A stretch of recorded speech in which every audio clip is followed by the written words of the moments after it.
Good evening. Welcome to a special edition of Captions. This is Dennis Eggemeyer reporting to you from Ground Zero in New York City, where a year ago today, two terrorist hijacked planes flew into the World Trade Center, causing their immediate fire and collapse, killing over 3,000 people, along with two other hijacked airlines, one that attacked the Pentagon and also one that crashed in Pennsylvania after two passengers overtook the hijackers.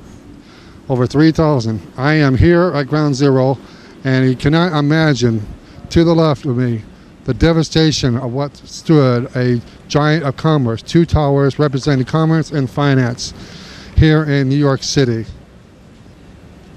I cannot describe in the words personally, the images you have seen on television and the newspapers, but to see it personally, the words defy you. Taking a look at the site now, it's hard to imagine the cleanup job that it took. It's even harder to imagine the 12 or 13 stories of rubble that existed here when the towers collapsed. That fateful Tuesday morning, 2001, September 11th.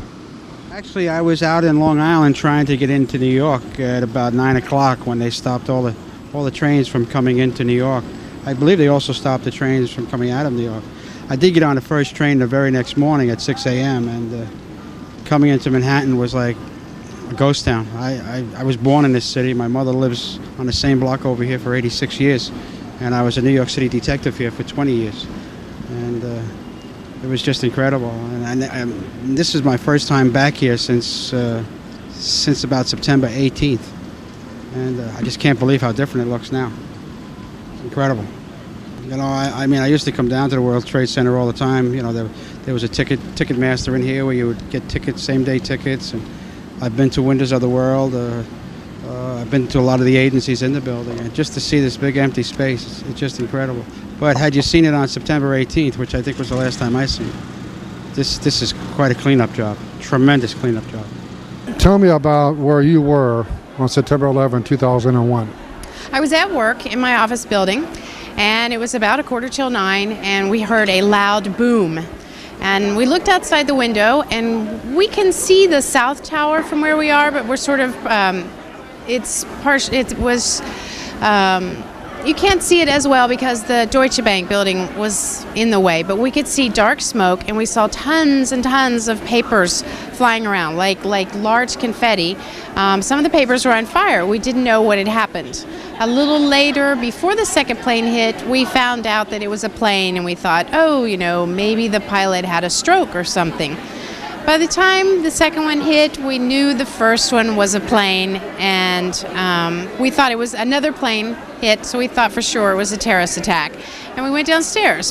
When the first one fell, it broke out our office buildings. We had steel beams in our offices, lots of debris and papers from offices in the World Trade Center, and lots of ash.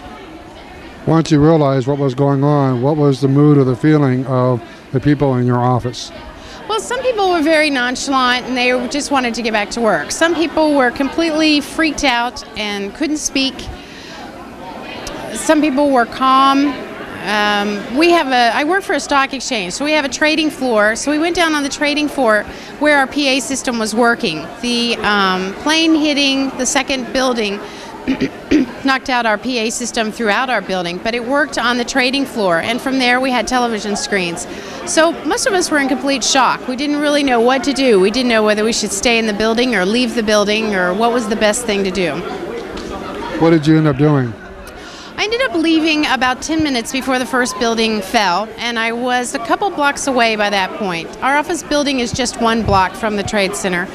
So I was a couple blocks away from there, and I attempted to take the subway into Brooklyn, but I just missed the train. And while I was in the subway platform, the first one fell, and the smoke and the dust and everything started rolling into the station. And I didn't really know what had happened. We ran up some stairs at the end of the platform into an office building, and we waited there until they told us we had to leave at about 11 o'clock. Since then, what has happened with your office building and the business that you work for? Have they been able to get back on board? Well, we are a stock exchange, so it's very important that we began trading again as soon as possible. Obviously, our building needed a lot of repair, We were back in our building 3 weeks later, even though another stock exchange allowed us to trade on their floor when the markets opened again. I think it was 4 days later. We had a bird's eye view of the debris. When we looked at it every day, you know, in the beginning it was very hard to see. But once you looked at it every day, you started to become a little desensitized. And it became a little more therapeutic to look at it every day and see as things were getting cleaned up. They made enormous progress each day because they were working around the clock. As you reflect back on a year ago, what's the feeling, what's the sentiment among the people who work around Ground Zero? A lot of people are very nervous right now because the anniversary is coming up next week. A lot of people have chosen to take the day off. They're frightened. They're convinced that something may happen again.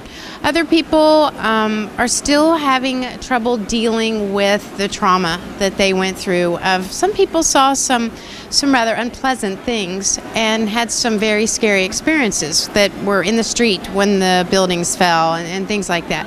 Some people are having some respiratory issues. You know, it's varied. Some people are doing really well. Other people, a woman in our building, the elevator was having a little trouble and it like dropped a floor. She had very high blood pressure. She actually fainted and she was very upset and stressed out. And it's pretty much because of what happened before. She was afraid we were under attack again.